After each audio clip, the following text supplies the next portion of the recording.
Mes chers amis, lorsque Korach est venu détrôner le dirigeant du peuple juif, Moshe Rabbeinu, il est venu le voir devant toute l'assemblée et il lui a dit Madoua titnaseu al ke'al Hashem. Pourquoi vous érigez-vous au-dessus du peuple juif? Korach a accusé Moshe Rabbeinu d'hégémonie, d'orgueil. Pour qui tu te prends? Pourquoi tu veux, toi, forcément être le dirigeant et abuser de ton pouvoir? Un jour, j'ai vu l'un des Mefarshim qui pose une très belle question. Il dit la chose suivante. Moshe Rabbeinu, sa qualité principale, c'était la modestie. Ainsi que la Torah elle-même l'affirme, Ve'aish Moshe anav meod, mikol aish al penei adama. Voilà que l'homme qui est Moshe Rabbeinu, c'est l'homme le plus humble qui n'ait jamais existé. Donc l'homme humble par excellence, c'est Moshe Rabbeinu. Vient Korach et il essaye de l'attaquer, il essaye de l'agresser, il essaye de le discréditer aux yeux de tout le peuple juif. Que lui dit-il? Il lui dit, pour qui tu te prends? Arrête d'être tellement orgueilleux, ça suffit un petit peu, allô? Le Mefarech pose la question, il dit, je ne comprends pas ce qui se passe ici. Lorsqu'un homme veut dénigrer un autre homme, lorsque je veux accuser un autre homme, et que je veux que mes propos soient fiables, eh bien, je vais l'accuser de quelque chose qui est plausible. Je ne vais pas prendre l'homme le plus humble du monde et dire « Pourquoi tu es orgueilleux ?» C'est pas possible, les gens ne vont pas m'écouter, ils ne vont pas me croire. Mon cher Rabbeinu, c'est un homme tellement humble. Donc si je veux dire que c'est un menteur, alors que je dise que c'est un menteur. Si je veux dire que c'est un voleur, que je dise que c'est un voleur.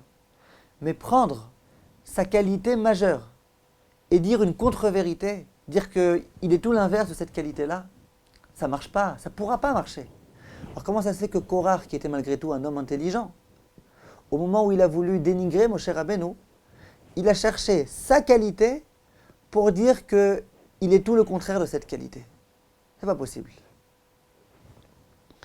En fait, Chachamim nous disent la chose suivante.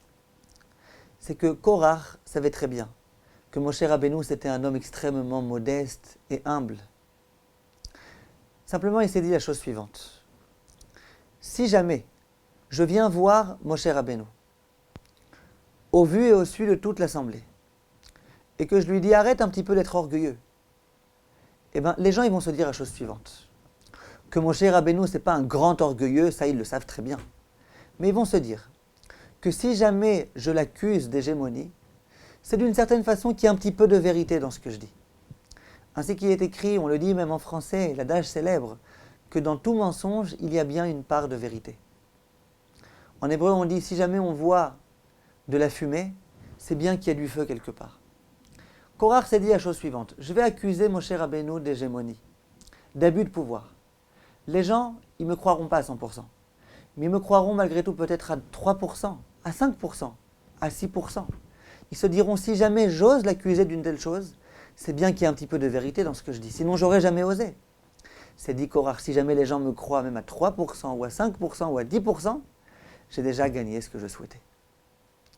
Et voilà toute la logique de Korach. Korach savait qu'il allait parler de Moshe Rabbeinu, qu'il allait parler de son orgueil, or que ce n'est pas un homme orgueilleux, mais il s'est dit, les gens au moins ils croiront un petit peu à ce que je raconte. Ils croiront que Moshe Rabbeinu il est malgré tout un petit peu orgueilleux. Et c'est ce que je veux que les gens pensent. Disait ce Mefarech, au moment où la Torah va nous faire part de ces propos effrontés qui sont sortis de la bouche de Korach. Pourquoi la Torah a-t-elle eu besoin de nous le dire? Que Korach, au moment où il s'est adressé à Moshe Rabbeinu, il lui a dit « Pourquoi veux-tu t'ériger au-dessus de l'assemblée d'Israël ?» Ça nous intéresse à nous ce qu'il a raconté Korach. Tous ces arguments-là que Korach a portés contre Moshe Rabbeinu, ça nous intéresse à nous. Pourquoi la Torah elle a besoin de nous le dire?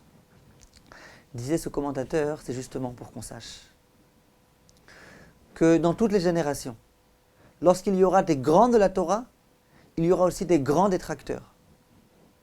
Et pour qu'on sache que lorsque les détracteurs disent quelque chose contre nos grands rabbanim, il faut savoir qu'il y a 0,000% de vérité dans leurs propos.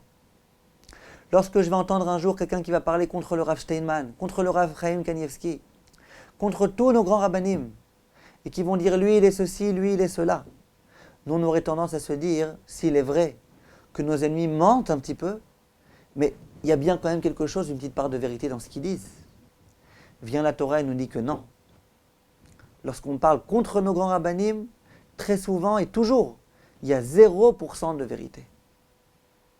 D'où est-ce qu'on le tire? De Korach. Korach, il a été voir l'homme le plus humble du monde entier. Un homme qui était vraiment humble. Un homme dont la Torah certifie qu'il était humble. Il a été capable de lui reprocher d'être un orgueilleux. La Torah, elle nous le dit. Pour qu'on sache bien que dans toutes les générations, il y aura des Korach qui s'érigeront et qui accuseront les grands rabbanim à tort et qui diront des contre-vérités, des véritables mensonges, dans l'espoir que peut-être qu'on les croira, ne serait-ce qu'un petit peu. Et nous, notre réaction sera toujours de ne pas les croire du tout. Il n'y a même pas 0,0000001% de vérité dans leurs propos, tout est complètement faux. Voilà ce que la Torah nous enseigne ici. Lorsqu'il y a un Moshe Rabbeinu, il y a nécessairement contre lui un Korach qui s'élève. Un Korach qui va essayer de le dénigrer, de le dévaloriser. Il va être capable d'inventer des mensonges très forts. L'essentiel étant que peut-être qu'on puisse le croire ne serait-ce qu'un petit peu. Mais nous, on ne le croira pas. Parce que si on a été capable de dire de Moshe Rabbeinu que c'était un orgueilleux, on sera aussi capable de dire d'autres contre-vérités contre d'autres gdolim. Et notre devoir, c'est de ne pas croire du tout, du tout, du tout. Si chas v'shalom un jour on entend des gens parler contre nos grands rabbanim, on a le devoir de les faire taire de la façon la plus radicale possible. Et nous-mêmes, de ne pas être, ne fût-ce qu'un petit peu, influencés par les propos qu'on a entendus. Kol tov, mes chers amis, et merci de votre attention.